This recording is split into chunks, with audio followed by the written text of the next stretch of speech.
যারা দাবা খেলায় ভালো তারা জানেন এটি শুধুমাত্র প্রতিপক্ষের হাতি ঘোড়া ঘুঁটি খেয়ে ফেলার খেলা নয়, বরং ছকের ওপাশ থেকে আসা চাল বুঝে বুঝে নিজের শক্তি ছড়িয়ে দিয়ে পুরো ছক নিয়ন্ত্রণ নেওয়াই এই খেলার আসল জয়।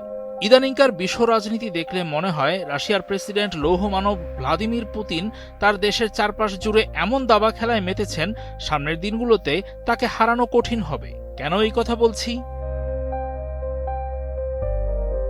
রাশিয়া থেকে ভারতের পথে রওনা হয়েছে চতুর্থ S-400 ক্ষেপণাস্ত্র ব্যবস্থা।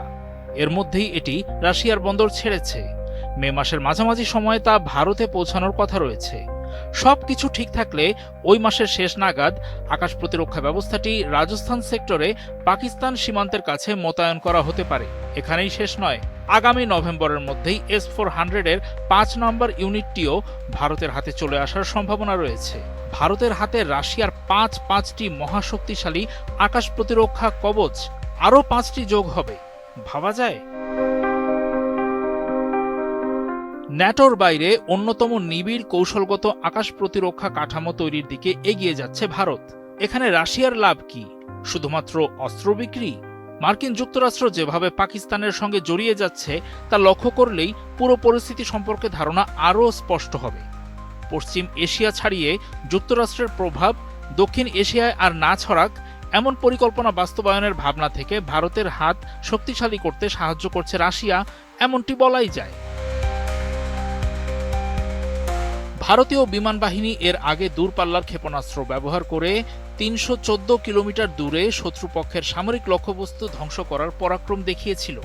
এখন S-400 এর মতো অত্যাধুনিক ব্যবস্থা যুক্ত হওয়ায় পাকিস্তানের সামরিক চাপ সৃষ্টি হয়েছে। আলোচিত অপারেশন সিঁদুরের পর মাত্র ১ বছরের মাথায় ভারতের এত বড় সামরিক পদক্ষেপে চাপ বাড়ারই কথা। দেশটির শক্তিশালী প্রতিরক্ষা সক্ষমতার প্রভাবে পাকিস্তান তাদের অধিকাংশ সামরিক বিমান নিরাপদ আশ্রয়ে সরিয়ে নিতে বাধ্য হয়েছিল বলেও জানা যায়। S-400 এর পাশাপাশি রাশিয়ার প্যান্টসির সিস্টেম কেনার ব্যাপারেও আগ্রহ প্রকাশ করেছে ভারতীয় বিমান বাহিনী। এটি মূলত অল্প ও মাঝারি পাল্লার কামিকাজি ড্রোন ধ্বংস করতে খুব কার্যকর। বিশেষজ্ঞরা মনে করছেন S-400 কাজ করবে ক্রুজ ক্ষেপণাস্ত্রের মতো দূরপাল্লার হুমকি থেকে সুরক্ষায়, আর প্যান্টসির কাজ করবে অল্প পাল্লার ড্রোন মোকাবেলায়। অর্থাৎ ভারত পাকিস্তান সীমান্তে ২ স্তরের আকাশ প্রতিরক্ষা ব্যবস্থা গড়ে তুলছে নরেন্দ্র মোদীর সরকার। ভারতের প্রতিরক্ষা অধিগ্রহণ বিষয়ক কাউন্সিল আরও ৫টি S-400 ব্যবস্থা কেনার অনুমোদন দিয়েছে।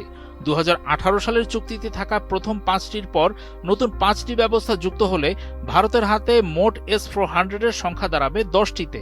আগামী ১ বছরের মধ্যে নতুন এই চুক্তির আনুষ্ঠানিকতা শেষ হতে পারে বলে আশা করা হচ্ছে। ২০৩৫ সালের মধ্যে মিশন সুদর্শন চক্রের মূল শক্তি হিসাবে ওই ১০টি ব্যবস্থা ভারতকে আক্রান্ত হওয়ার পর আকাশ প্রতিরক্ষা পরিকল্পনা থেকে সরিয়ে আনবে। দেশটির এই সামরিক আধুনিকায়ন আসলে আগে থেকে প্রস্তুত হয়ে হুমকি মোকাবেলার পথ। শত্রু আগে আঘাত হানলেও তা প্রতিহত করার সক্ষমতাই অর্জন করছে তারা।